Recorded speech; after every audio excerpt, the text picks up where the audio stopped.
Hello, everybody, and welcome back to the Lawcast.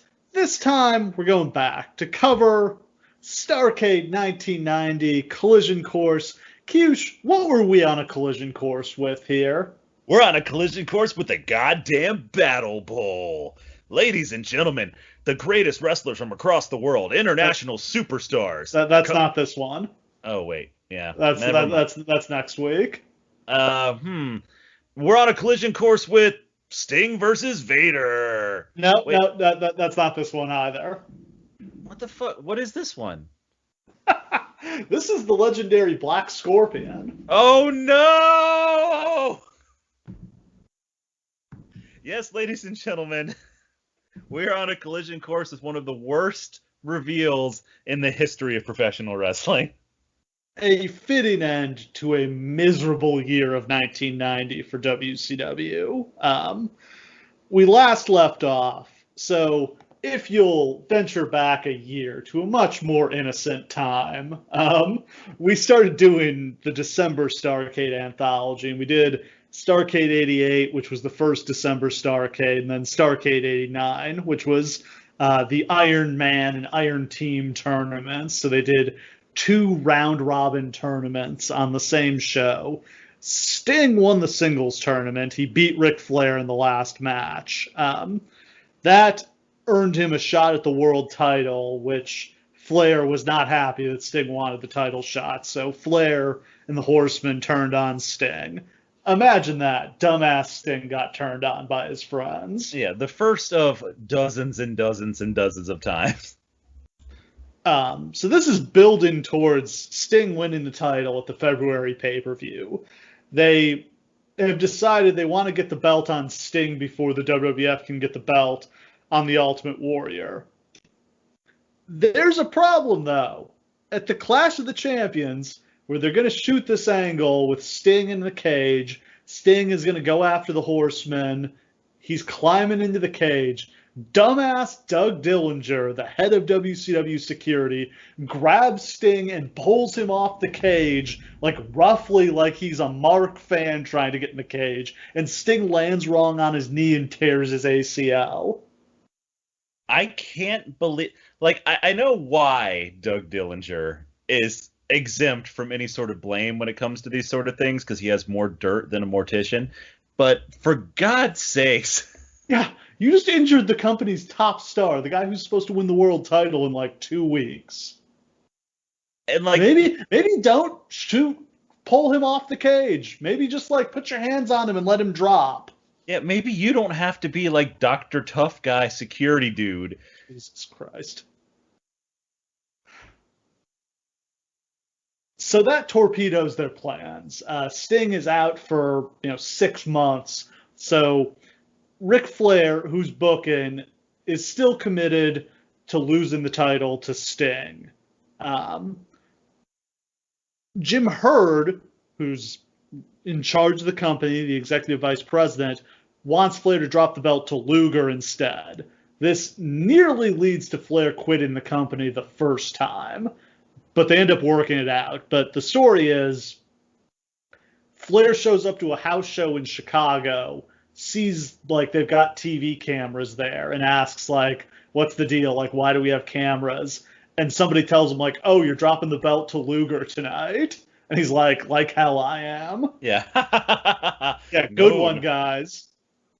It's so funny that they telegraphed that. Like, of course he would be suspicious, like, hey, wait a minute, we're in just some random shit town. What's happening? Well, I don't think they were intending. I don't think it was going to be a screw job, but like, yeah, they were not like. This is a different era where, today if the world champions showed up to Raw and Vince was like, hey, you're going to drop the title tonight, like, nobody would care. Nobody cares about the belt anymore. Back then, this is a much realer thing where there has to be like a mafia-style sit-down when you're going to drop the belt. And that's the thing. It is kind of a screw job because expecting him to make that decision on the fly like this is just not something that was done. You can't ask him to do that. Yeah. Plus, this is still the deposit era, so he's put a deposit down on the belt. So 25 grand sitting in escrow to make sure he doesn't walk away from the company with this title belt, which, of course, he will a year after this, but that's next week's story. Yeah, and is absolutely justified in doing so. Yeah.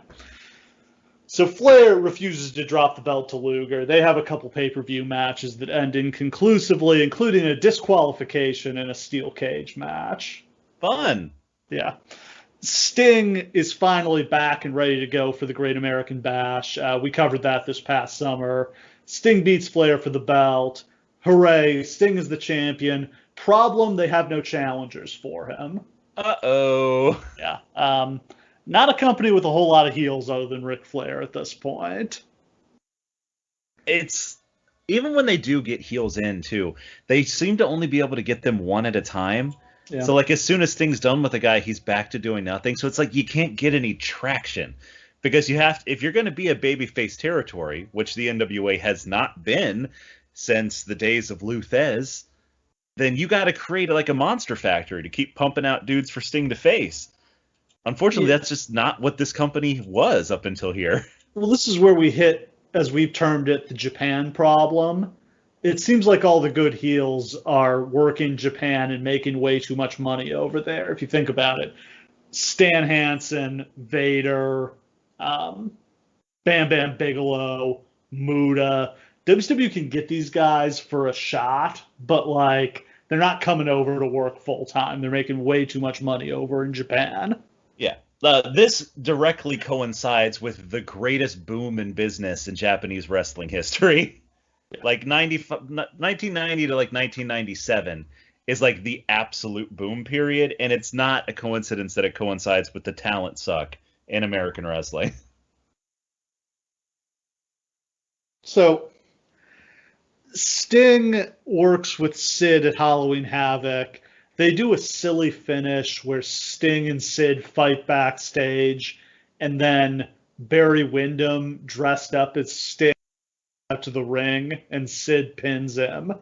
And then the real Sting shows up, and they restart the match, and the real Sting beats Sid. The crowd was incredibly confused by all this.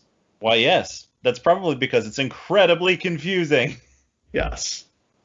If nothing else, because Barry Windham is like 6 inches taller than Sting. He's so tall. That's why he couldn't be the Scorpion. It would have been a giveaway. My favorite thing about Barry Windham, speaking of that, is that, have you ever noticed that Kevin Nash stole his entire wardrobe from Barry Windham? The chaps, yeah. And the vest, and the way of walking. Kevin Nash just is a Barry Windham cosplayer. Just a much better version. Just a much better version. So the big program Sting gets is the Black Scorpion. Who is the Black Scorpion, you may ask? It's a great question, because even WCW didn't know until about a week before this show. But as research for this, I tracked down an Ole Anderson shoot interview. It's probably 15 years old, but you can tell Ole is already starting to lose it. I believe he is now dealing with dementia, if I'm remembering correctly. Yes. Yeah, like you can tell in this interview, like he's not able to remember what the questions were after about 2 minutes. But as he explains it, he kept coming up with ideas for who Sting could face, and Hurd didn't like any of them. So he finally just is like, what? He makes something up. He's like, what about the Black Scorpion? And Hurd loves this. Like, Hurd loves the mystery of it. He thinks this is super cool. And you know what? In a hot take, I'm going to defend this. This is a good idea for It's a good idea. Absolutely. Like, mysteries are great. People love wrestling mysteries. The problem with most wrestling mysteries is the bookers come up with the mystery without knowing what the reveal is going to be. And then when it comes time to do the reveal, they realize they don't have anybody. Like, how many times have we seen this? Yeah. The Greater Power. Who ran over Stone Cold? There's a million of these. In those two cases specifically, they actually had too many choices. Like, there were a million people it could have been. There were maybe no perfect choices, but like they wind up making some weird choices just out of left field. Here, it's the total opposite problem. There's nobody who this can be. They have nobody to fill these shoes that makes any sense at all. Yeah, so the Black Scorpion, Ole does the voice on the promos, and it's this like deep Darth Vader voice. And he's claiming he knows Sting, that he met him years ago in California. It seems like they're implying this is the Ultimate Warrior. They absolutely are. The Ultimate Warrior is the WWF champion at this point. I mean, they say, like, I was in a tag team with Sting. I met him in California at the gym. We were called the Blade Runners. They don't go that far. But yeah, like, it feels like this is leading to the reveal that it's the Ultimate Warrior. Like, of course, Warrior is going to lose the WWF title not long after this, but no, like, plausible reason to think they were going to be able to get him. I mean, in theory, if they had waited like 3 years to do this, maybe they could have gotten him and done it like that. A year from now, he's available because he quits the WWF at SummerSlam 91, but they don't, like, that's a year too late. At this point, he's the world champion. He's not coming over. So, like, you take a long, hard look at this roster, and now you have a doubly compounded problem because first, you just needed somebody who was a compelling enough heel to compete with your world champion. You didn't have that. Now you need someone who's a compelling enough heel to be an awesome surprise. No, there's no good options here. I mean, the one thing you can say is Muda's on this show, and it would be a pretty cool payoff for Muda to be the guy under the hood. Yeah, even if Sting just beats him clean and that's the end of the Black Scorpion, I think for fans it would have been like a pretty cool thing for it to be Muda. And like they would have gotten it when the Scorpion breaks out the handspring. Yes, and it would be like, whoa, wait a minute. Yeah. Yeah, that would have been cool as shit. And Muda has such like a distinctive way of walking and doing everything that it would have been pretty obvious who it was. But like, in that case, it wouldn't have even mattered how hokey and weird it was because you would have just chalked that up to Muda's whole deal. Yeah, it fits with his mysterious character. And he's got, I mean, him and Sting were feuding throughout 1989. It hasn't been that long. Like, he's bitter that Sting beat him at the tournament the year before this, and he's back for revenge. Now he can take his loss, and then he can head back to Japan. Now here's the lesson that we learned from the Who Ran Over Stone Cold thing.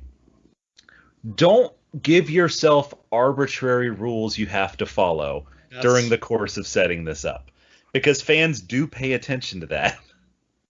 So, like, don't say this person has to have been a former tag team partner of Sting's, because then now, if you have it be Muda, it's like, wait, what the fuck? They weren't tag team partners. Yeah. Really narrows it down when you start putting constraints on it, which they started undoing the constraints because, like, a couple weeks after he said the thing about knowing him from California, he was like, or maybe no, I may have met him in California or not. It's like, yeah, okay. Or maybe Texas. Oh, okay, the two biggest states? Cool. Yeah. I met him at an Arby's in Austin. Yeah, I mean, the magic trick stuff was silly. The stuff where he's like, he puts a woman in the box and makes her disappear. Could have lived without that. I just don't think that they had a tone that they knew how to hit. Like, this is not... It also must be said, like, this has the same stink on it that the other time Ole tried this. You may be familiar with the Shockmaster. That hasn't happened yet. I know, but it's the same stink, and it's the same Ole Anderson voice, and it's the same disastrous reveal. It's just, the man is cursed. We never covered the Shockmaster? We got to do that sometime.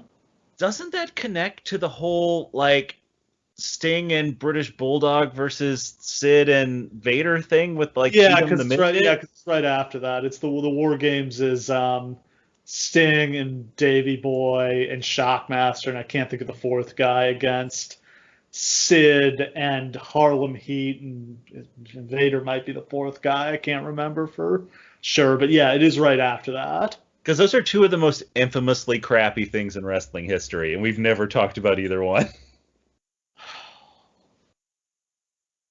So, less than 2 weeks out from the show, they still haven't decided who the Scorpion's going to be. It's down to Flair and Wyndham, and Flair agrees to do it because he says he thinks it would hurt Barry, and like, if it's him, he's Ric Flair, he'll be fine. And they're about to put the belt on him anyway, so like, they're just gonna move on from this quickly. It's so weirdly noble to me. Like, this is not, it doesn't seem to be a selfish thing in any way, Because No, this it's not doesn't like Ric Flair benefit needs to Flair. get put in the main event. Like, No, Flair gets nothing for this. He might get a bigger payday, but he was already in the semi-main event in the tag match. and Like, he's on a guaranteed contract at this yeah, point anyway. Yeah. like he literally does this to save Barry Windham's career because this might genuinely have killed Barry Windham's career. Not that Barry Windham has an amazing career from here on out. Let's be clear about that. But this could have been a huge disaster that he never gets. Like, the Shockmaster destroyed Fred Ottoman's career. This could have done the same.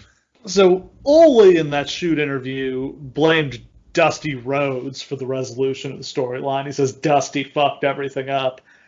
Dusty is still in the WWF. Like, Dusty doesn't come in until like the spring. He wrestles at Rumble 91. Like, maybe was Dusty like calling Jim Herd from his hotel rooms on the road in the WWF feeding him ideas? Do you buy that? In a way, I kind of do, because we have heard that Vince would occasionally tell people, like, oh, call Dusty to get a finish to this. Call Dusty for an idea, even when he was in the other companies. Yeah. I mean, the thing that Dusty and Herd don't really know each other, though, because Dusty got fired right when they brought in Herd. Yeah, why would Herd trust Dusty or go I to mean, him? he does bring him back. He does bring him back and give him the book, right? I mean, he does bring him back and they give him the book right after this. It's early 91. He takes over booking again. So it does seem like they do have a prior relationship of some kind. I'm sure that Dusty just charmed his way into the office. Yeah. Like, I don't know, Flair and Dusty have probably made up by this point. Bygones are bygones, and Flair vouches for him. But with that said, it's still very convenient for him to be able to blame it on Dusty when it's not like he had any good fucking ideas for this either. No, I mean, like, yeah, he couldn't land this. Like, he came up with and again, he made the classic, like, rookie mistake of starting a mystery without knowing what the reveal was going to be. But feels like every booker has fallen into that at some point. Now, is there anyone else, even out in the wrestling world, who this could have been and it would have been satisfying? Rick Rude has left the WWF and will come into WCW at Halloween Havoc the year after this. They probably could have gotten Rude. It's a little weird because it doesn't feel like it's in character for Rick Rude, but yeah, the idea of Rick Rude hiding himself under a costume. When he comes into WCW, he's the Halloween Phantom, which is so very they basically fun, just like, that's yeah, right, they just do this. Yeah. It's a much lower stakes thing where it's just like they're teasing the Halloween Phantom is coming, and then the reveal is it's a rare reveal that turns out to be way bigger than you would ever expect it to be, because like you just think it's going to be some jabroni, and it turns out it's the huge star. Yeah, well, at that time that could have just been a new character, like, oh, he's going to wrestle Oz. It's the Halloween Phantom. Yeah. You could have not let The Undertaker go. That would have been a good move. Ooh, that's a good one. I mean, it's a shame that... Don't fire The Undertaker and save yourself. Yeah, no. Can't change never history. To anything. No. You could have had it be like Ron Simmons, and it'd be like the Black Scorpion. I actually love that. Fuck yeah. Yeah, but that's something to keep in mind as we go through this roster, as we go through this show, and all the people on it. Is there anybody you would want the Scorpion to be? Not really. No. Michael Hayes. So the other big thing on this show is an international tag team tournament where they've got 8 teams representing 8 different countries. It's weird but interesting, and I like it. I don't think it was a good thing to build Starrcade around, but I thought it was really fun. I think it would have been great for like a Clash of the Champions. For sure. Weirdly, I'm going to hand out some praise for TNA here, but TNA actually kind of Super X Cup. Yeah, they did a very solid version of that. They kind of did like the G1 Climax like point system for it, so that everybody got to get some wins here and there. And at the end, obviously, it turned out to be like USA beating whoever, and that didn't really matter. And then like the finals was in like an Ultimate X match. Like it made a lot of sense. Yeah, like I'm totally into these kinds of competitions. Like now that the WWE has such like a strong international contingent on their roster, I love this kind of thing. Oh God, yeah. Like you could literally pull so many. God, Team UK could be like Team Britain, Team Wales, Team Ireland, Yeah. Team Scotland. You could do a Team Germany. You could do. You could literally do like a 64 team tournament for this shit. Yeah. But yeah, there's it was Jim Herd's idea, and I think it was just like they wanted to put the Steiners over, so let's have the Steiners prove they're the best tag team in the world. But just listen to like the guys in this tournament. You've got Conan, you've got Rey Mysterio, not Rey Mysterio Jr. This is his uncle, the original Rey Mysterio. Norman Smiley, Chris Adams, Victor Zangief, Salman Hashimov. Interestingly, this is where Conan met Art Barr because Art Barr was working in WCW at this point. Ooh, I didn't know that. That's interesting. Yeah, this is where Conan's like, hey, you should really come down to Mexico. You could make some money down there. Changes a lot of lives. Yeah. So the Russians, I think, are my favorite thing in this tournament. They're both like they're like kind of pro wrestlers, but like they're just like these badass amateur wrestlers who have worked in like New Japan because Inoki loves shooters, and they did some work in UFI, so they're like kind of pro wrestlers, but it doesn't really feel like they're working in there. Yeah, they understand the idea of working, and they're smartened up to the business, but like when they go to suplex guys, they suplexing guys. Yeah, so Zangief is the inspiration for the Street Fighter character. Which is the coolest shit ever. Yeah. Zangief is the coolest dude on this show. There is no two ways about it. I mean, I will go. I mean, we'll cover this, but like their matches are both less than 5 minutes. But I could have watched these guys wrestle all night. Oh my God, these guys kick ass. Yeah. It is a shame that we didn't get them against the Steiners. That seems like a perfect match too. Oh my God! It's just like four badass build shooters. these Russians, and I mean, if these Russians just dominate in their two matches, and it's them against the Steiners, that would have felt like a big deal. Yeah, and then they whoop the Steiners' asses. The Steiners get a roll up and win, but then the Russians can come back around and get another match. Yeah, this felt like something you could have gotten more out of. Especially since they're fucking Russians. Yeah, Cold War is winding The Berlin down. Wall falls this year. Yeah. Yeah, I mean, I guess the only other notable thing is this is the first year this company is really branded as WCW. There is no more NWA on this show. It's all WCW at this point. It's also feels like the first time the company's had an actual identity in a long time. Like, it feels like all the branding looks good, like the production looks good. Yeah. JR's in the driver's seat officially now. Like, it feels like a new company. Yeah, I mean, they've had ups and downs. I mean, I think the positives from Jim Herd's time is like really professionalized the production and the look of this show. And then they bring in Bill Watts, and he takes it in the exact opposite direction. Yeah, because this show absolutely takes a steamy dump on everything WWF was doing at the time in terms of how it looks. Yeah, like production does not look this good. Yeah. So to get into the show, it's December 16th, 1990. We're at the Kiel Auditorium in St. Louis, Missouri. Obviously, St. Louis, big traditional wrestling town. Not the greatest crowd, 7,200 in attendance. They managed to shoot it so you don't see any empty seats, though. Yeah, it doesn't feel empty. It feels like a pretty big crowd, and they're all very into the show, so that helps. Show does a 1.3 buy rate for 160,000 buys. It's up from 130,000 the previous year. That feels like a modest success. I mean, just that anything's headed in the right direction at all seems like a positive thing. And we're coming off that Clash of Champions where the Scorpion actually drew. Yeah. So that's the other thing that kind of defends the idea of it is you could say that it actually drew money. Oh, yeah, there's intrigue to this. People are interested in who this is going to be. On commentary, the legendary team of Jim Ross and Paul Heyman in his Paulie Dangerously persona. Now, look, we are prone to hyperbole. If you are not new to the show, you are well aware of that. But I believe we have formally crowned this as the greatest commentary team of all time. for good reason. Oh, these guys are great together. And like JR is not nearly as willing to play along with Heyman as he is when they get back together in the WWF years after this. But at the same time, his exasperation with Heyman feels even more real because it is Oh, it real. is. Yeah, he is not I mean, same issue he has with Jesse Ventura a little bit after this. Like, he is not interested in working with a heel commentator. Him and Cornette were cool. He got along fine with Cornette. But that actually made it less interesting. Like, Yeah.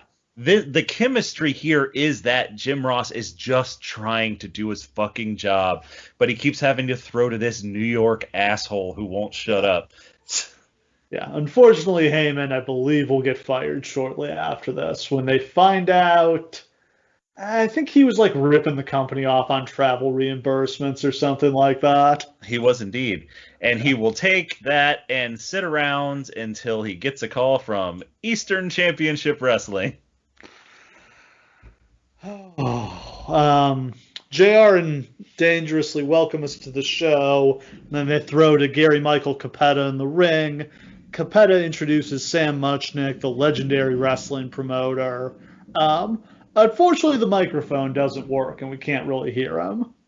Yeah, the crowd pops big for Muchnick. It's a shame that we never really get to hear what he says to say. Yeah. And then we get a performance of the Star Spangled Banner.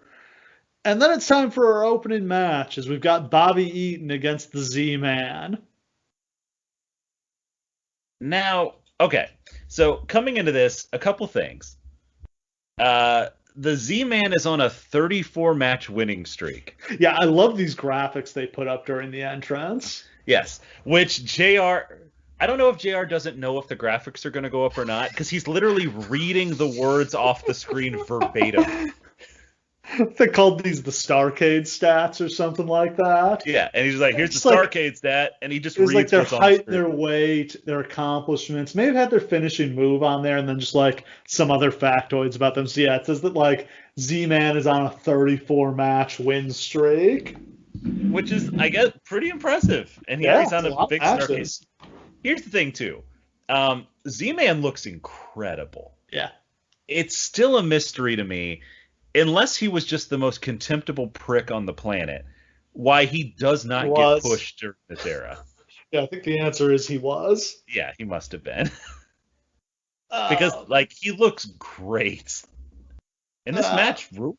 Also, I think Watts hated him. Yeah, that makes sense. Is it Watts? I think, is he the guy who does the job to Vader when they bring Vader in? Yeah, like the 30-second job, yeah. So Stan Lane and Jim Cornette have left WCW, so Eaton is now, singles wrestler, as he'll be for the next few years. And he has a good run here. I enjoy his work here as a singles guy here in the early 90s. Yeah, he's like the perfect guy to have in the mid-card as like a gatekeeper for like the young guys coming up, if there were any young guys coming up. Like, he's absolutely amazing in the ring. His matches are always good. He is universally considered to be the nicest guy in the history of professional wrestling. Like, a real boon to your roster. JR mentions off the top that because of injuries he suffered in a car accident, Ric Flair will not be competing in the scheduled tag match, and Barry Windham will be replacing him. Now, maybe this is just me being overly sensitive, but it kind of seems to me like if you're talking to the NWA audience, maybe you don't want to say the words car accident. Fair. They do show the angle later, and I don't know if there was a pre-show for this. Then I wonder if they showed that on the pre-show. That would make a lot more sense if they did. Like, to just go on commentary and be like, Ric Flair was in a car accident, he won't be here tonight. Be like, excuse me? Turns out Teddy Long drove him to the wrong side of town and had some friends tune him up. That's pretty funny. Z-Man hits 2 crossbodies and then slams Eaton. Eaton takes over with a shot to the throat, but Z-Man comes back with some drop kicks. Eaton hits a big right hand that knocks Zenk out of the ring. Should mention here, this is where they've got that ramp I love that connects to the ring. Yeah. This is such an interesting element to these matches. This adds so much. It just... it creates a side of the ring where if you go off, something different happens than the rest of the ring. It's not just a totally static area. Yeah. I always love when the guy gets to jump over the rope and hit the guy on the ramp. Yeah, it kicks ass. Or like every move that you land on that ramp seems like it's 1,000 times more painful than just doing it on the floor. I don't know why, it just does. Zenk does a charge into the corner. Eaton catches him with a back elbow, a bulldog, and the Alabama jam. Eaton charges into the corner, but he misses and gets crotched. Zenk hits a backdrop and a drop kick, but Eaton cuts him off with a neck breaker. Eaton comes off the top, and Zenk catches him with a super kick out of the air. Z-Man goes to the top. He misses a missile drop kick when Eaton ducks it, and then Eaton gets him in a small package for the pin. Excellent opening match. But a little surprised they didn't put Z-Man over here. Why the fuck did they let Bobby Eaton win this match? He does not need to be winning matches. Yeah, I think putting the young guy over here would have made more sense. This is like Scott Norton ending Goldberg's streak at like the first pay-per-view. Like, come on, man, what are we doing? We then go to Tony Schiavone, who interviews Dick the Bruiser. He's going to be officiating the main event tonight, and he promises Sting will get a fair shot and that we'll have a winner tonight. Then they... Go ahead. No, I was just going to say, there's part of me that wondered, like, does anybody in this audience know who the fuck Dick the Bruiser is? But then I thought back, and that would be like saying, does anybody in our current audience know who, like, Rikishi is? So, yeah, I guess they would. Yeah, I think he wrestled in St. Louis. Yeah. They then introduce the teams for the tag team tournament. But not really. They just have, like, models carry the flags for each country, and they don't say who the teams are, just the countries. How cool would it have been to do like full Olympic style and like the Steiners have to walk down clearing their flag and then come the Russians? They should have. And then they could have time to like talk about them like, here come the Russians, the two greatest shoot fighters in the world. And yeah, like we would have actually known who these teams were. Yeah, that would have been a good idea. Yep. In the quarterfinal, our first match, we've got the Steiner brothers representing the United States of America against Team South Africa. That's Colonel DeClerc and Sergeant Kruger. DeClerc is Rocco Rock, who is actually from Philadelphia. And I believe Kruger is Matt Bourne. Yes, indeed he is. Wait, hold on. I don't think...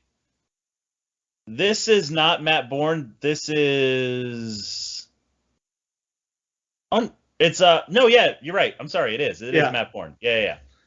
Sorry, it redirected me to Ray Apollo because he was a different Doink. But yes. Different Doink the Clown. Yeah, when you click on the Wikipedia, it takes you to the Doink the Clown page. But yeah, Maniac Matt Bourne, who has not yet gone into the WWF as Doink the Clown, but has a talented man with lots of demons. Neither of these men are South African. Yeah. They're very, very not South African. I don't know why South Africa. I mean, you didn't really have another country. I mean, off the top of my head, I can't think of another country who you obviously had wrestlers from that wasn't represented in this tournament. Wouldn't it have gotten like a huge pop if they had just been like, from the country of Texas? This is only about a 2-minute match. DeClerc gets Rick with a scoop slam and a spinning heel kick. He does a moonsault off the apron, and I think Rick is supposed to catch him, but they mistime it. Yeah, it looks very bad. And then Scott hits a Frankensteiner, and the Steiners get the pin. Goodbye, South Africans. Good riddance, you fucking racists. There are no... Yeah, that is the subtext. We are, like, way deep in apartheid shit here. Like, I guess they're just pulling it to be like... Under international sanctions, shouldn't South Africa have not been allowed to compete in this tournament? They should have brought that up. Like, hey, wait a minute. How did they get out of the country? In violation of the embargo on South Africa. It's just, it's truly bizarre. I guess they were just reaching to be like, all right, who in the news? Who's a big asshole? This is the forerunner to the Truth Commission. It's impossible not to think about the Truth Commission when I think about South Africa in this time period. So, how much pro wrestling has broken my brain? When I think of South Africa, the first thing I think of is this miserable heel stable from the late 90s WWF that made no goddamn sense. And featured no South Africans. Vince heard the term Truth Commission and was fascinated by it. It's like, yeah, let's do an apartheid angle. It's like, Vince, do you know what that was? Do you know? I don't think you do, buddy. Next up, we've got the next tournament quarterfinal. We've got Team Mexico against Team Great Britain. Team Mexico is Conan and Rey Mysterio. Again, not Rey Mysterio Jr., his uncle, Rey Mysterio, who is... Steve, I'm going to have to correct you there. He is Rey Mysterio because they put a C out there instead of an O on the logo, which confuses JR for literally the entire match. Can't tell if it's Mysterio or Mysteriac. And then at the end, Capetta announces him as the winners, Mysterioso. I can't even get the guy's name right. How fucking hard is it? Then we've got Great Britain represented by Norman Smiley and Chris Adams. These are two pretty strong teams. Yeah, I mean, Chris Adams is a bit past his sell-by date a little bit, but like... Isn't he like fresh out of prison? Yeah, he sure is, buddy. But I mean, like, was a big-time star in the territories. Yeah. Very charismatic and an excellent wrestler. And Norman Smiley kicks fucking ass. I've always been a big Norman Smiley fan because Norman Smiley was a very fun jobber in WCW when I was first getting into wrestling. I really enjoyed his matches on WCW Saturday Night. Yeah, if you only know Norman Smiley as the big wiggle guy, that's a shame. He had a lot of fun doing that, but there was a time where he was genuinely considered the greatest mat wrestler on earth. Yeah. Like, when they were looking for someone to teach mat wrestling at the Performance Center, William Regal recommended him as a guy who was better than William Regal, at mat wrestling. That is the best endorsement you could possibly get. I mean, it's pretty great. Yeah, Norman Smiley is in great shape, is much bigger than I remembered. He looked kind of small in like late 90s WCW because they had a massive roster of guys, and is like a legit badass, I think. Yeah, absolutely. I mean, he's 6'2", 240, like he's chiseled. He can like absolutely wrestle the lights out. He can wrestle like every different kind of style. Like he's the fucking man. The other thing is too, like, he's born in 65, so he's only like 25 years old here. It just somehow never quite works out for him. And that's the thing, like, we say that WCW had a gigantic crisis with there being no talent. It's not really that there was no talent. It's that they had no idea what the right talent was. Yeah. I don't know. I mean, yeah. I don't know how they don't look at this guy and be like, we need to sign him. At least to do some underneath stuff. Like, yeah, he can wrestle. wrestle. Guy to put people over. Yeah. This is the guy who should be wrestling the Z-Man. Let's get him in there. Conan is wearing a mask for some reason. Yes, this is before he lost his mask. I did not know that. Yes. So he was masked Conan for a very long time. Smiley managed to arm drag both Conan and Mysterio, and there's a double drop kick from the Brits. Adams hits a badass super kick about a minute in and sends Mysterio to the floor. Best super kick ever in wrestling. I had never seen his super kick, or at least I hadn't seen it in a very long time. So when he unleashes this thing, because he gets like a running start and like flings himself at the guy. So it feels like he's like kicking his teeth down his throat. This is better than any Sweet Chin Music that you've ever seen. And then he just like does this like roll backwards and somersault forwards. Like, it's a fucking cool move. Conan shows off some athleticism, a leapfrog, a head scissor. Smiley comes back with a fisherman suplex. Mysterio misses a charge and tumbles out of the ring. Adams hits another super kick. Smiley follows up with a German suplex, but Mysterio breaks up the pin. I loved that. Literally the super kick into the German suplex. Like they invent. That's literally the world's greatest tag team's finisher. Yes. Conan hits a reverse suplex off the top rope and bridges into a pin to get the win. After the bell, Mysterio goes for a plancha out to the floor, misses it, and just eats shit. Why would he have done that? he like hits the steps. It's horrible. Like, he is such a gigantically poor sport. And, like, I almost feel like that was not planned. And so he goes for it, and Chris Adams is like, nah, I'm getting the fuck out of here. I'm not taking that shit. But yeah, he literally folds up on the stairs. And Paul Heyman just harps in on like, well, they're both hurt, so don't look like they're going to do super good in the tournament. Yeah. Then Missy Hyatt interviews Michael Wall Street and Alexandra York, who is Terry Runnels. Yeah.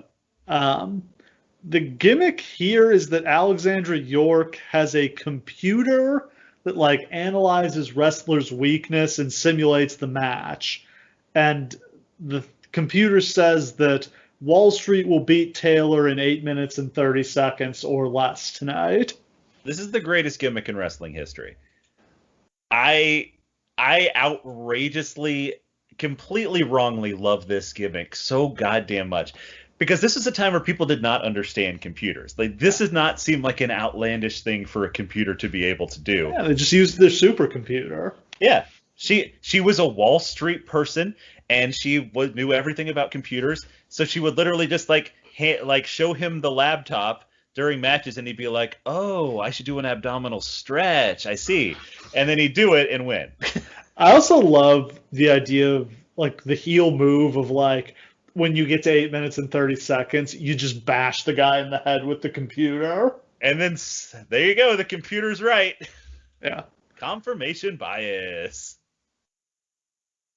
Next up, we've got another tournament quarterfinal. Team New Zealand against Team Japan. Team New Zealand is Jack Victory and Rip Morgan. Morgan is, in fact, from New Zealand. Victory is from New Jersey. I mean, they're both from New something, so it still works. Team Japan is the awesome team of Masa Saito and the Great Muta. This team kicks unbelievable amounts of ass. This is like a perfect tag team. It's got like old hard-ass Saito as the hammer, and then Muta doing his crazy high-flying shit. And up to this point, these are probably the two biggest Japanese stars ever to appear in American wrestling.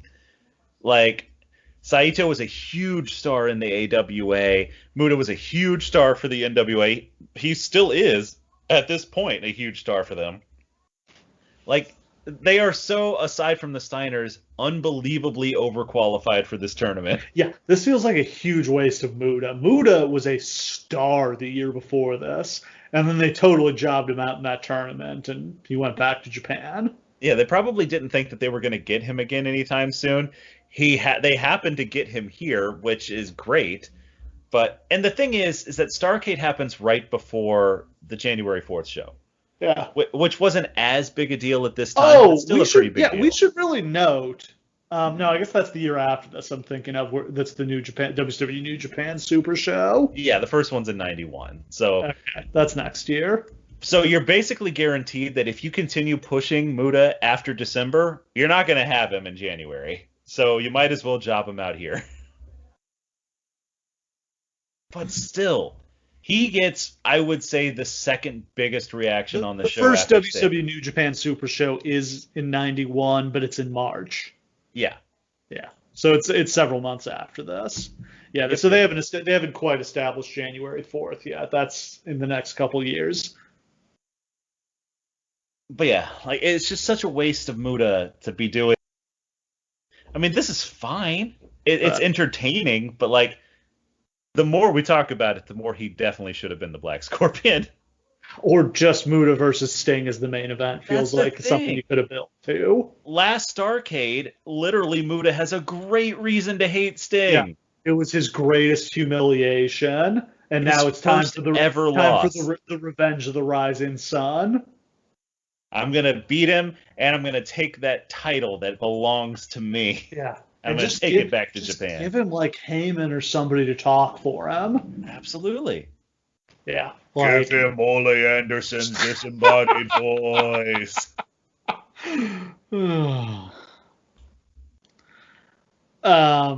This is another quick one, as pretty much all these tag matches are. Muta knocks Victory out onto the ramp and then hits him with a cross body from the top. Saito hits a snap suplex. Morgan cuts him off with a kick, tags in Victory. Muta tags in, he hits a spin kick. Morgan hits a senton. Muta and Victory tag in. Muta hits the handspring elbow into the corner, and then Muta hits a German suplex into a bridge for a pin. Goodbye, New Zealand. I mean, this was one of the better matches of the tournament because Saito and Muta could work with literally anyone. Yeah. Saito can suplex people, and Muta can do awesome stuff like that handspring elbow. Have we ever talked about the time Saito wrestled Antonio Inoki on an island and it lasted 24 hours? No, we have not. We're going to talk about that someday because it's the coolest thing that ever happened. Next up, Paulie interviews Team Japan. Saito says that they're the best team in the tournament and then they can beat the Steiner brothers. I mean, Saito can even speak English. Why are we not pushing these guys? I feel like, God, Saito could have been Muta's manager. Fuck yes. Next up, we've got the last tournament quarterfinal with Team Canada against Team USSR. Now, there's a proud tradition of professional wrestling from Canada. You can't even name all the great Canadian stars, so when you're doing an international tag team tournament, you can only imagine what Team Canada is going to be. Unfortunately, it turns out that here, Canada was not sending their best. Johnson and Troy Montour. Yeah, Danny Bull Johnson and Troy Montour. I have no idea who these guys are, and I spent a solid 10 minutes doing research and really couldn't learn anything about either of these guys. This seems to be the only match of any significance they ever had. I have Googled the bejesus out of these guys. I have followed YouTube trails down unexpected and bizarre avenues. I can find nothing about either of these two men. Yeah. Montour is the one doing the Native American gimmick. That's correct. And Bull Johnson's just a guy. The graphic even says something like they unexpectedly qualified for the tournament. They were drinking beer out back, and some guys were like, hey, you got gear? Yeah? Come on down. Bruce Hart wouldn't have done this for a paycheck? Well, here's the thing, too.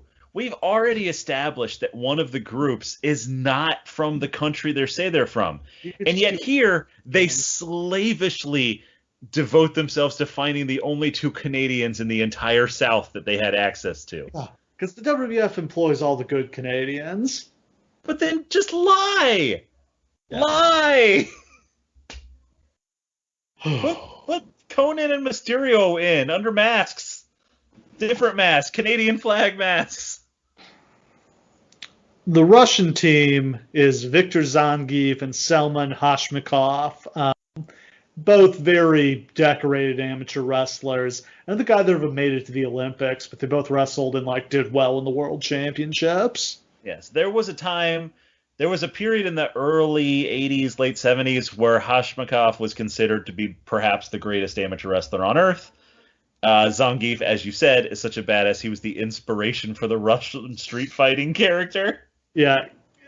Will it surprise you to learn I fucking love these guys? These dudes, okay, they look unbelievably weird.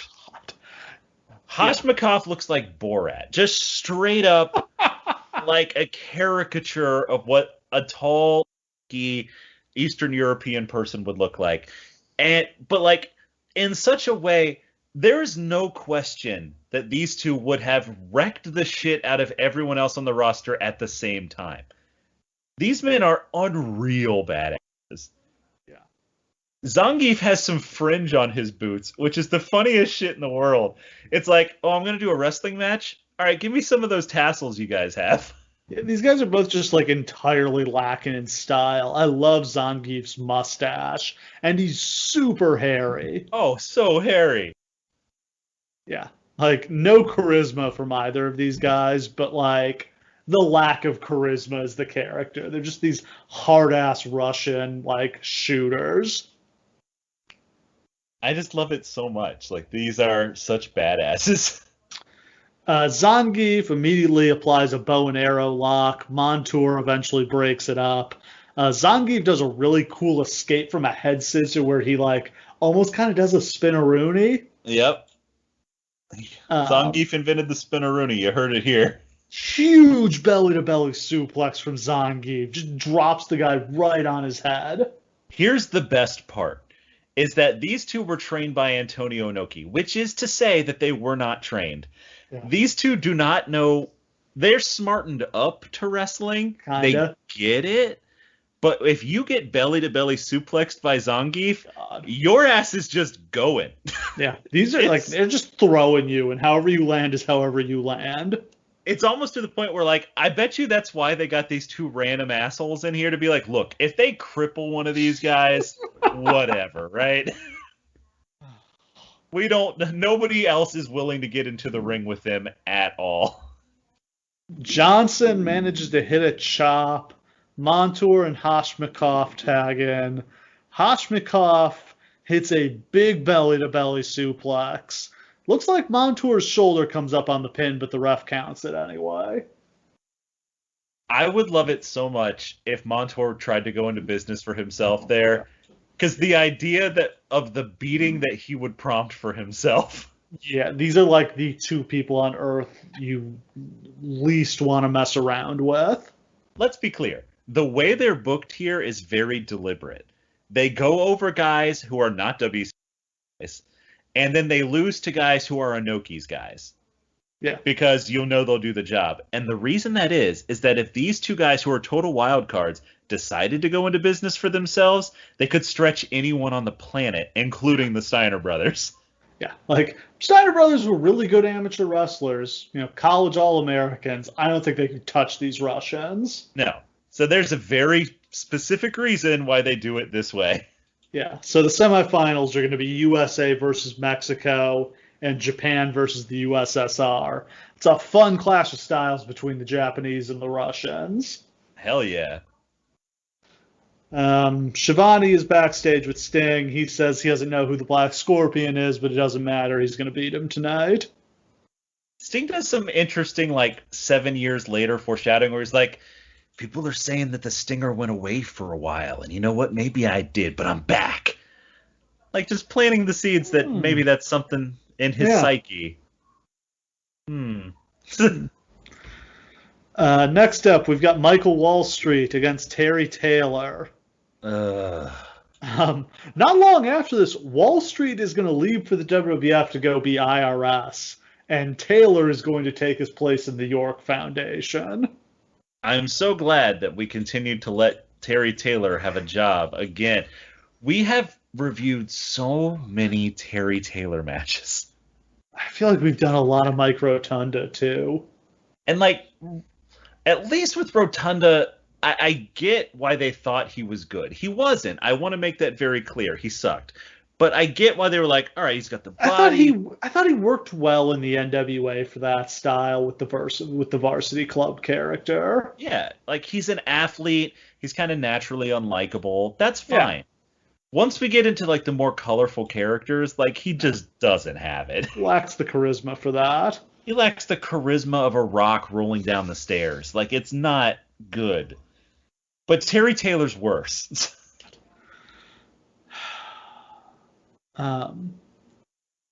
Yeah, he's back from the WWF in the Red Rooster character. This is his comeback run. Oh, no. The Red Rooster character, which was supposed to be his main event run. Oh, it was that or they were going to make him Mr. Perfect. Terry Taylor is the exact genetic imprint of a nothing wrestler who takes up space on a roster. He will never get over. He will never be interesting. Any gimmick you give him will slide off of him like it was buttered and applied. Just a black hole of charisma. And then he turned future people into versions of him. Bobby Roode spent a decade trying to outgrow the Terry Taylor stink. Never really did. Never really did. The only interesting thing about this match is they've got a countdown clock on the screen with 8 minutes and 32 seconds on it, because that's how long the computer said he would win in it. Like, that would be the longest the match would go. And then it turned out to be true. Yeah. I really appreciated it because it was like visual confirmation that this match couldn't possibly go on this longer. This match would end soon. Yeah. Yes. It literally ticked down to me not having to watch this match anymore. Yeah, Wall Street wins with a hot shot and a Samoan drop. Not a very interesting match. Nope. I do love the idea of the Wall Street character. Let me make that clear. It was somebody more interesting could have done wonders with this. Yeah. I also definitely think that the whole computer angle should have been Heyman's deal. Like that. Yeah, because he's already got the cell phone. Yeah, why not just have that be his thing? He could have somebody call him on the cell phone with updates from the computer. Yeah, his nerd boys back at the lab are like typing it up and figuring out what to do. I love this idea. Yeah. Then we get a promo for Wrestle War, which is coming in February. That'll have a War Games match on it. Believe that's the War Games where Sid almost cripples Brian Pillman. Oh, where he hits the top of the cage and then hits him with that horrible, and then picks him up again and does it again because he's an idiot. Woof. Yeah. Speaking of year for Sid. Sid is about to leave for the WWF. Every time we cover a show, Sid is on his way out. We can't get through without saying like, well, Sid's about to leave. That was pretty much his whole career. Next up we've got the Skyscrapers, Sid and Danny Spivey against the Big Cat and the Motor City Madman. I was really disappointed. I was sure the Motor City Madman was going to be Kevin Nash. Oh, no. That would have been a good name for him, actually. Yeah. But no, this is, what, Man Mountain Rock? Yeah. And Curtis Hughes. Now let's say the other thing that we say every time Sid appears on a show. Sid fucking rules. And he is the most over man on this show. Yeah. The crowd lives for Sid. Yeah. Crowd is chanting for Sid from the moment he steps through the curtain. And they love Spivey too. They love the Skyscrapers. It's an awesome team. They did like a couple different versions of this because at one point one of them was hurt and they subbed in Undertaker, Mark Calloway. Which is cool, but that's two green ass dudes. Yeah. He needs Spivey to hold things down here. And that's kind of the thing. It's like Spivey almost seems like Sid's dad. Like they're both huge monsters, but Spivey's clearly a lot older. But like it's a good team. They mercilessly destroy these two. Yeah. This one's over in about a minute as Sid hits a massive power bomb on the Madman. Huge pop. I loved that he tried to get him up for it and he couldn't quite do it, so Spivey walked over and helped get him up. Good guy, Dan Spivey. That's my buddy. Oh, Paul Lee goes to interview them. Sid picks Heyman up by the throat and just holds him there while they cut the promo. Yeah. This will be the last time they ever team together, unfortunately, because Sid is not going to be around much longer after this. Which made what they said ironic, because the whole promo was just about, they said that the Skyscrapers couldn't get back together. Well, we'll do whatever we want to do. They just didn't have anything else for Sid to do here, honestly. Also, does this mean that Spivey is, like, by proxy a member of the Four Horsemen? No, it is weird because, Sid is a horseman now, but, they just didn't have anything to do, so they threw together a Skyscrapers reunion. He was never really a horseman. It's a very weird fit in the Four Horsemen. In the same way that Mongo was never really a horseman. Sid should not wear suits. No, it's weird as shit.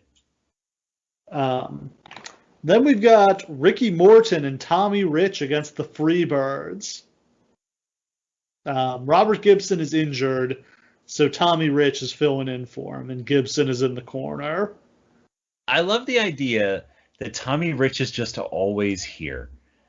Like, his most over days were in, like, the late 70s, but he just never goes away. I mean, this is part of, like, Hurd's signing guys he knows. Like, Jim Hurd watched some wrestling back in the day, and he remembers Tommy Rich being over, and, like, I guess that was probably an Ole deal, because Tommy Rich made Ole a whole lot of money in Georgia back in the day. It's just really sad to see a guy call himself Wildfire, and he's just a sad old man. If I remember right, he's really not that old here. No, he just he's seems not. old. I need to Google this. He's 64 now. Oh my God. He's 34 at the time. 34 here. He looks 50. He looks older than Flair does now. Yeah. Ugh. You never want to say poor guy about a guy who got to be the world champion, but man, 4-day title run.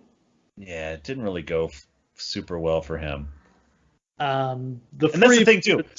He's the same age as Ricky Morton, exactly. And Ricky Morton's still being presented as like a hot young up and comer. And Tommy Rich, the old man. Yeah.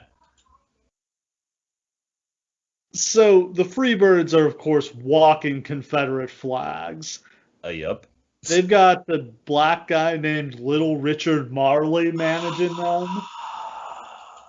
Oh boy. Why, yes, they do.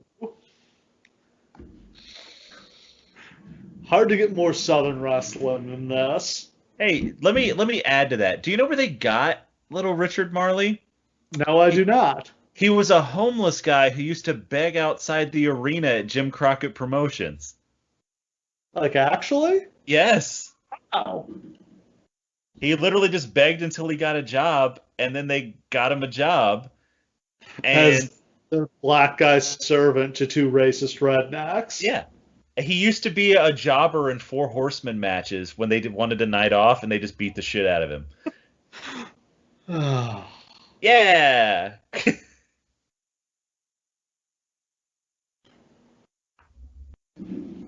Okay. There's a loud Freebirds suck chant. Hayes is actually bumping here. Yeah, that's weird, isn't it? It's very strange. Like, who took his drugs away and convinced him to actually have a match? I guess it is Starrcade. I think there was an incident with the Road Warriors at some point this year where he was just, like, not selling for them, and they'd had enough and they kicked the shit out of him.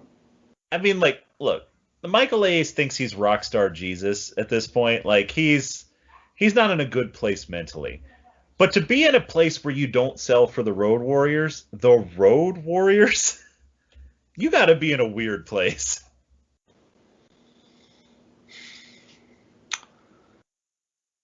Hayes hits a big left hand. He sets up for a DDT, but he gets suplexed by Rich. There's double tags. Morton hits Garvin with a knee lift. Morton has the pin, but the ref is distracted, putting Rich out of the ring. That allows Hayes to hit him with a cheap shot. Garvin gets mad at Little Richard, and then Morton catches him with a schoolboy and gets the pin. That was an okay tag match. It was what it was. It wasn't. A Freebirds match always gets heat. I mean, some combination of these guys have wrestled each other 8 billion times, so it wasn't a particularly impressive version of that, but it was fine. This is a show with 14 matches on it, so it's tough for me to be like, yeah, that 6-minute nonsense match needed to happen. Yeah.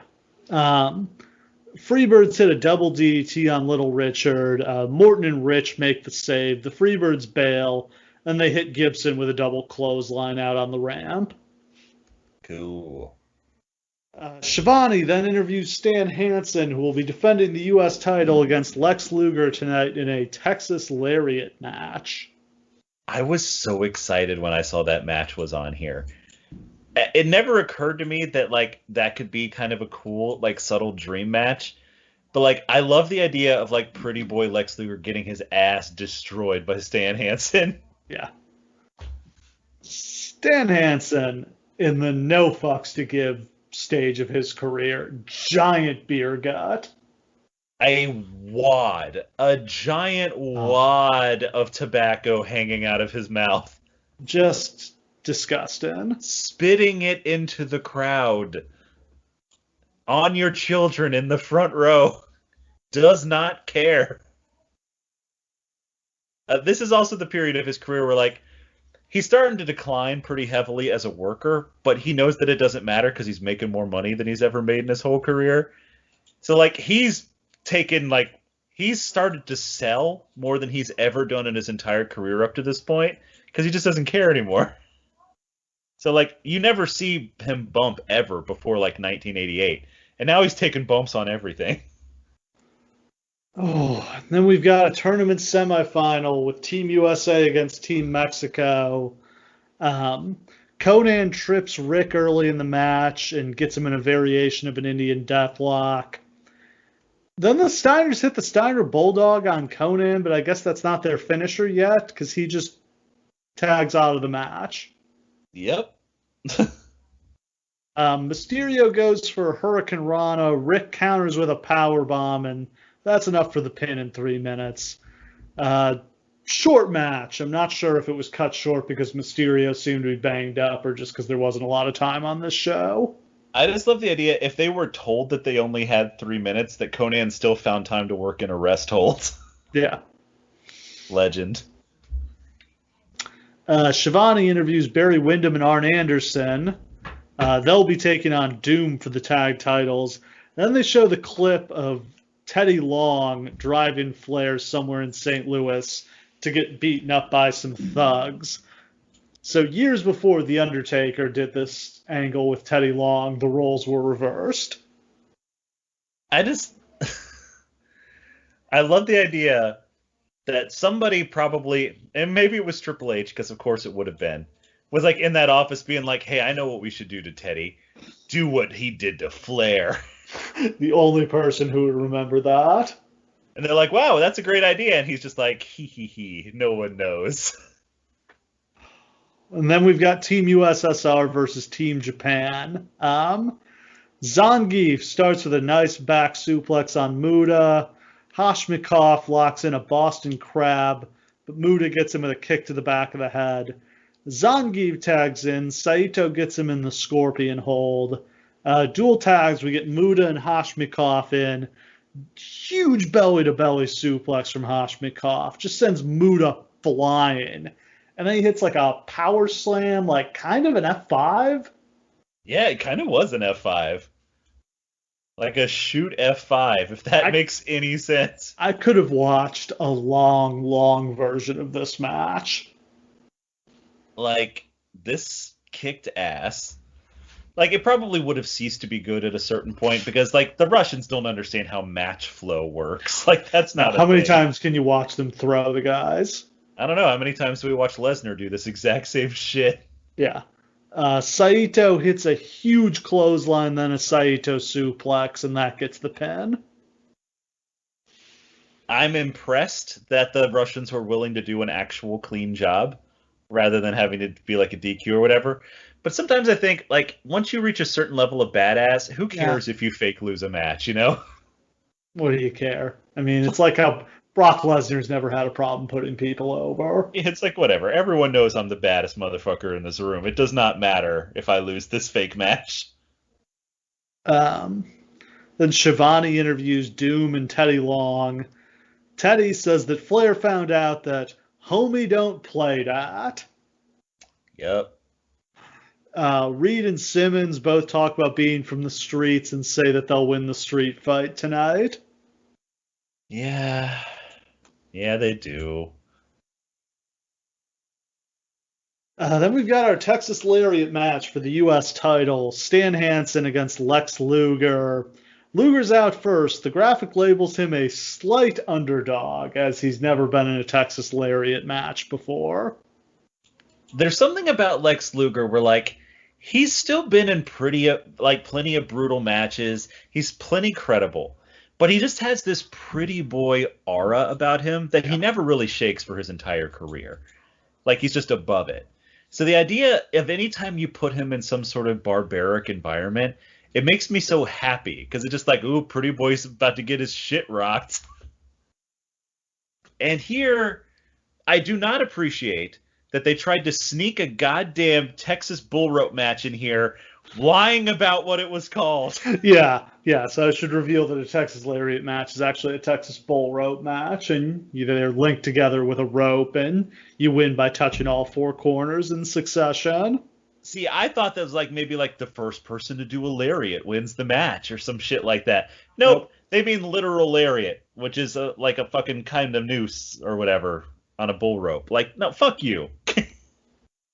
Luger starts fast with a shoulder block and a scoop slam. They fight out to the floor where Hansen hits Luger with a chair.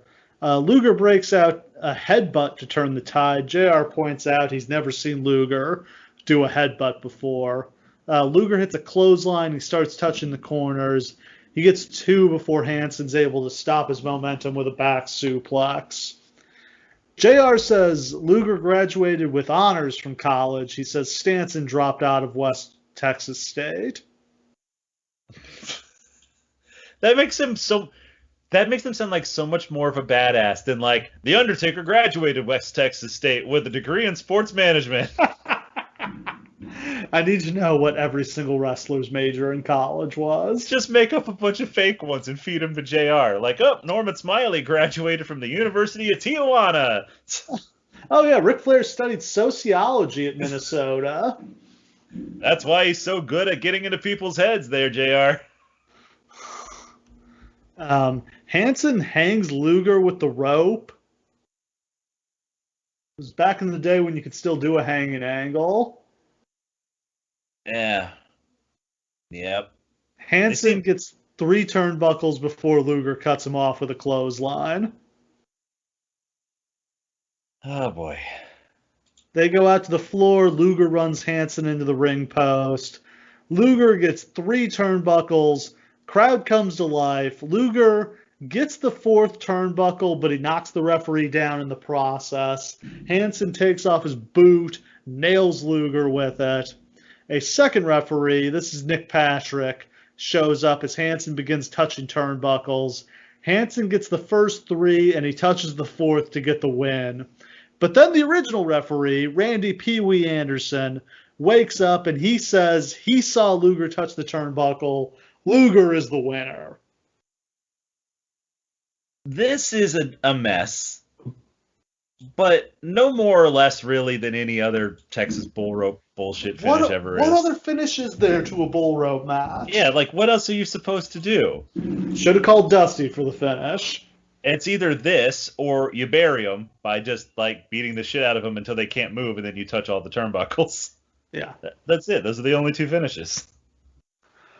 Luger hits Hansen with a clothesline after the match, and then he leaves with the belt. JR interviews Luger, who doesn't say anything of interest. He literally just like, boy, I sure hope I have this belt for a long time, and I'm pretty sure this feud isn't over, so yeah! I think this was pretty much it for Hansen in WCW. I'm sure that it was. Yeah. I'm sure that they wish they could have gotten more out of him. Hansen versus Sting is a feud that could have gone around the loop lots of times. That's some shit that people would pay to see. Unfortunately, he's making so much money. Yeah. He just cannot compete with what he's making in Japan. He's a god. He moves there and stays there forever. Yeah. Next up, we've got our World Tag Team title street fight with Doom defending against the 4 Horsemen. That's Arn Anderson and Barry Windham. Horsemen out first to what sounds like an instrumental of LaGrange by ZZ Top. Yeah, I think so. This has been announced as Flair and Anderson against Doom, but of course Flair has been injured, so he can't compete. The Starrcade stats say that Doom is the favorite due to the street fight stipulation. Okay. Yeah. Because the Horsemen have never been in any sort of street fight before. No. Doom's music is rather funky. This is Living in America. It's like a version of it. Yeah, Yeah. right. That does not feel like appropriate music for Doom. No, I think it was Teddy's music, and they were just coming out to that. I guess that does make sense. Yeah. Simmons and Wyndham immediately fight on the ramp. Simmons slams Wyndham. In the ring, Reed hits Wyndham with a suplex while Simmons lashes Arn with a belt. Arn gets a chair. He hits Simmons in the legs with it. Meanwhile, Reed posts Wyndham. There's a big back suplex from Wyndham. Um, uh, Simmons misses a knee drop. Wyndham comes back with a weight belt. Arn hits a chair shot on Reed. Wyndham hits a chair shot on Simmons. Simmons hits a spine buster. Wyndham kicks out by raking Simmons' eyes. Simmons hits a press slam on Arn. Simmons goes to the top. Wyndham punches him right in the dick. Yeah, he does. Superplex on Simmons, but Simmons kicks out at 2. Reed comes off the top rope with a shoulder block on Arn. Wyndham hits a DDT on Reed. Reed comes back with a low blow. Simmons hits Arn with a chair. Arn kicks out. It's a pile driver on Wyndham. Everybody's bleeding at this point. Quadruple juice. Weirdly, there's been basically no blood on this entire show. I was going to say, did Hansen bleed in the bull rope match? I don't think that he did. Yeah, maybe not. Yeah, they're not. And I don't think blood is allowed at this point. Well, Flair's gonna have juice under the mask when He's pulls wearing it off a later. mask. Yeah. So if somebody's gonna do it, I mean, might as well do it here. Wyndham gets Reed in a small package while Simmons covers Arn. Referee counts both pinfalls, and we've got a draw. It was not the best finish, but that was a very good match. I mean, it was a very good match. Like, all 4 of these guys are very talented. This is before Butch Reed kind of like his athleticism dies, and then Ron Simmons just kind of dragging him around like a chain. And Anderson, it seems so weird that like Arn Anderson gets to do so little over like the next 4 years because he kicks so much ass. I know. It really like he gets his TV title runs. He's in some tag teams, him and Larry Zbyszko as the enforcers. But yeah, it just feels like he never gets pushed the way it feels like he should. Like, why can't he get a run with Sting? I feel like he's just poisoned by association with Flair because he always has to be lesser than Flair. Can't be the top guy. Yeah, but like, is there any reason we wouldn't buy him as the world champion? Not really. Or even like, he doesn't even have to win the belt. But like, he and Sting can have a 6-month run together. Why not? Like, especially if Flair had stayed gone, I think that would have happened. Yeah, that probably would have helped him. Yeah. All right, we got the finals of the tag tournament. Team Japan against Team USA. Paul Lee picks the Japanese team because the yen is worth more than the dollar, and the Japanese make better computers and cars. Fucking sellout. Yeah, which, if you were not alive in 1990, which I'm going to guess the majority of our audience wasn't, that was the most heelish thing you could possibly say. There were genuinely people who were terrified that Japan was going to take us over with all of their advanced technology and their super capitalism. Yeah, Japan was on the brink of buying America at this point. And much the same way they talk about China now. Yeah, it's just subbing in a different Asian country now. Yep. Scott hits a Steiner line to get us started. Saito and Rick tag in. Saito gets the advantage with a throat thrust. Rick comes back with a drop kick and a Steiner line. Muta tags in. He hits Scott with a handspring elbow in the corner. Scott comes back with a belly-to-belly suplex. Rick tags in. He cuts Saito off with a cheap shot, or Saito cuts him off with a cheap shot. Saito then runs him into the post. Muta and Saito double team Rick. Rick catches Muta with a Steiner line. He tags in Scott. Backdrop on Muta, a Tiger Bomb, but Saito breaks up the pin.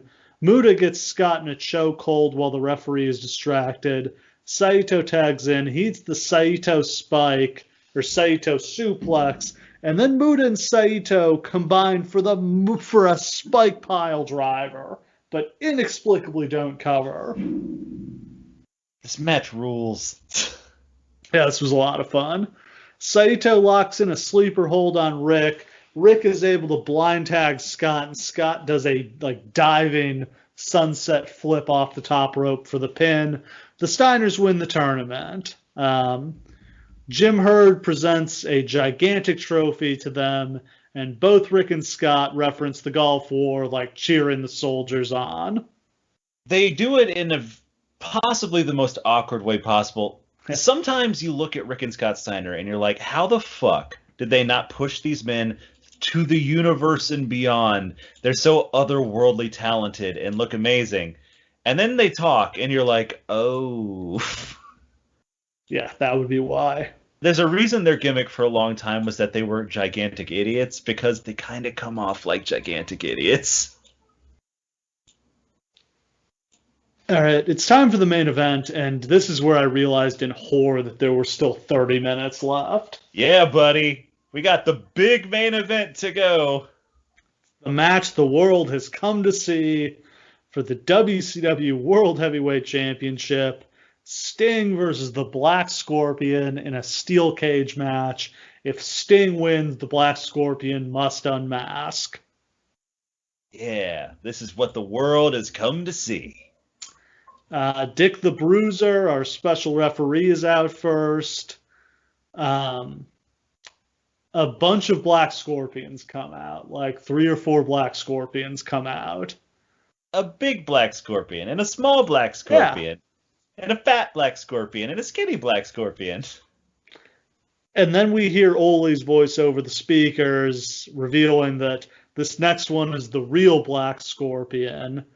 A spaceship comes down from the ceiling. That's the only way to describe it. It is a fucking spaceship. And then Ric Flair, like, it could not more obviously be Ric Flair. I mean, okay. Let me paint you a word picture. Okay, so this is what we have. There's this thing that looks like one of the ships from Star Fox, and it starts lowering on a cable from the ceiling. And then slowly, and I did not realize they had the technology in WCW at this time to do this, the wings fold in together as fog gets blown up into it. And a wrestler, obviously, has been raised up through the ramp into this thing. And as the arms open back up again, and the mist comes flowing forth, and the crowd yearns to see who this is, it's a guy in a Black Scorpion costume like all the other ones, but now he's got a big-ass shiny robe. It's Ric Flair. It could not more obviously be Ric Flair. Like, you can hear people wooing. Yes. Like, there are probably people in the audience who are like, oh, they don't realize that it's supposed to be a secret that it's Ric Flair. That's how obviously it's Ric Flair. Yeah. Yeesh.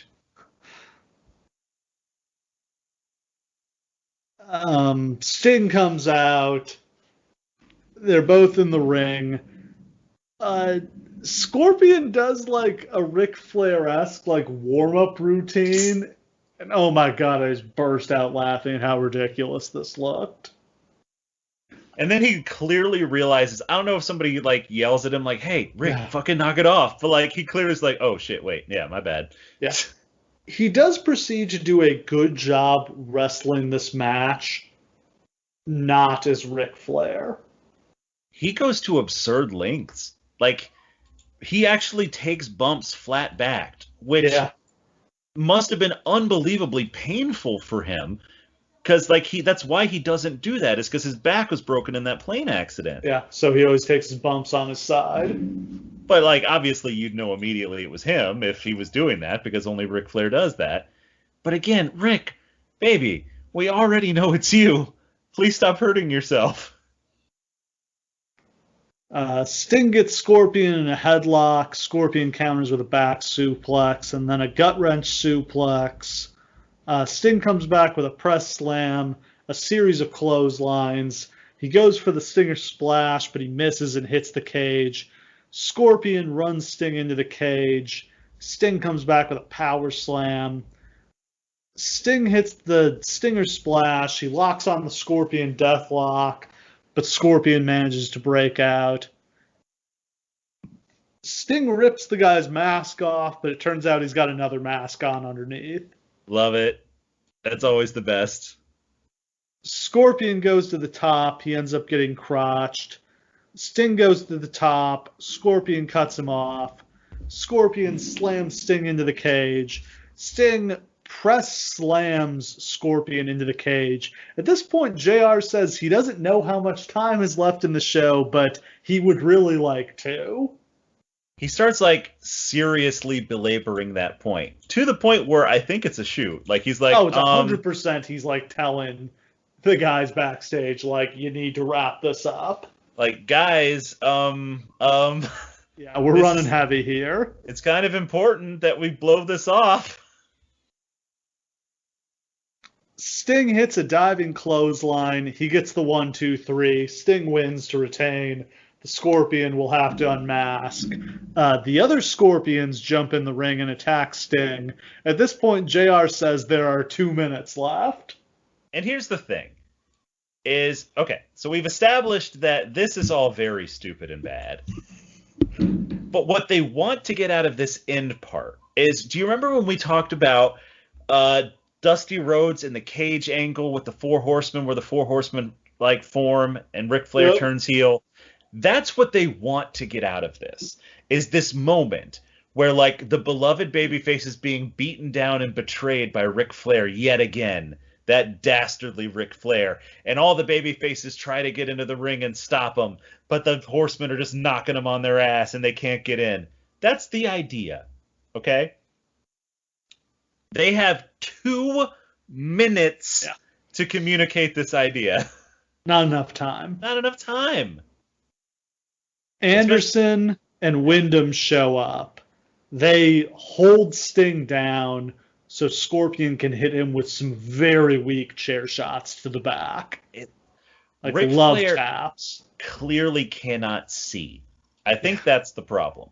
Like he constantly is like falling over or missing spots. There was one spot during the match where Sting hits the ropes while Flair's standing on him, and he just kind of stands there, and then he looks over and sees where Sting is, and he's like, oh, and he just jumps up into the air and crotches himself. He has probably never in his life wrestled a match wearing a mask before this. Why would he have? Yes, he's Ric fucking Flair. Yeah. So, yeah, it's an awkward situation. So everything he does just looks like shit. He keeps getting, like, knocked over by people. It's bad. Z-Man and Ricky Morton show up, and they try to climb into the cage. The Horsemen fight them off. The Steiners show up with bolt cutters. Sting finally gets the mask off and reveals that it's Ric Flair, but you can't really, I mean, the camera just barely gets a glimpse of it. Yeah. Live crowd probably didn't see his face at all, and he retreats to the back. JR announces that it's Ric Flair, but we don't really get to see it at all. We just see, like, a vaguely bladed Ric Flair in his hair, and that's it. It feels like he should, when they were beating the hell out of Sting, he should have revealed himself, like, maniacally. Yeah. He does what masked wrestlers do, which is hide himself because, you can't see me, you can't see me. Which doesn't make sense for Ric Flair because he would be proud of this. Like, haha, motherfucker, I got you in another title match. What now? So, yeah. That is a wrap on the very bizarre Starrcade 1990. This show's so goddamn weird, you guys. Yeah, I mean, at the end of this, they've kneecapped Sting's title run. Like, oh, yeah. If Sting ever had the potential to be, like, a big drawing babyface champion, that is gone at this point. They've made Flair look like an idiot. I mean, there's no way around that. Like, he looks like a goddamn idiot. I mean, obviously, Flair, the reason Flair volunteers to do this is you can't hurt Flair in front of NWA fans. There's nothing that you can do that will make them forget about the 10 years he was the greatest who ever lived, right? So it's fine. You can get away with it. He's just gonna move on from this, and he's gonna win the title like a couple weeks into January, and they just hit the reset button and pretend like this never happened. But that's the thing. If he's just going to win the title, why didn't he just win it here? Yeah, that's the thing is why doesn't he just win it here? And that's his big, he tricked Sting. Sting never saw this coming. Yeah. Because, I mean, Sting didn't see it coming. It would have made total sense. It would have been a clear out for Sting. He wouldn't have looked weak because he didn't know this is what was going to be. They could have done the Sting rips the mask off him, but it turns out he's got another mask on underneath, and then Flair rolls him up and pins him. And then the Horsemen show up, they beat him up, Flair rips off the mask. We get the big reveal. Boom, that's it. That's the whole deal. He gets the belt. The Horsemen are the top heels again. We get another go-around with him and Sting. The world is in a good place. Instead, everyone comes out of this looking like an asshole. Yeah, nobody comes out of this well. They put the Steiners over because they won that tag team tournament, and that's about all they have going for them. And the problem is the tag division is hollowed out at this point. Who do the Steiners have to work with? Nobody. Yeah. Could have used those Russians. That would have been a good feud. Absolutely. So yeah, a wrap for Starrcade 1990, a fit-in ending to a year of discontent for WCW, but things are only going to get worse in the year to come. Oh boy. Where are we going next year, Steve? It's the Battle Bowl. It's finally here. The Lethal Lottery. The fucking lottery, baby. Yeah, so a year on from this, they've lost Ric Flair, and they have absolutely nowhere to go. So they come up with one of the most absurd, insane gimmicks in wrestling history, as they will randomly draw teams from 16 wrestlers and have them pair together, and the winners go into a battle royal at the end of the night to win a ring. A lottery that is so randomly put together that it was a hot urban legend for a long time that Dusty Rhodes had just randomly chosen these teams. Yes, that was like everybody's theory, which I do not believe is true, but like it's such a like boring outcome. Because if you think the way you would do this is like, oh, two guys who are feuding are gonna have to team together, and like two guys who are in a tag team are gonna be in opposite sides and have to fight each other, and like none of that kind of thing happens. It's all just like randomly drawn together. If you had actually tried to done it randomly, you would have wound up with more interesting teams than here, where they don't do that and they try to make it seem that way. And so what you get is all bad teams. Nothing but bad teams. Yeah. So yeah, we've got that to look forward to. All Yay! That and more next time on the Lawcast. Thanks for listening. We'll see you again next time.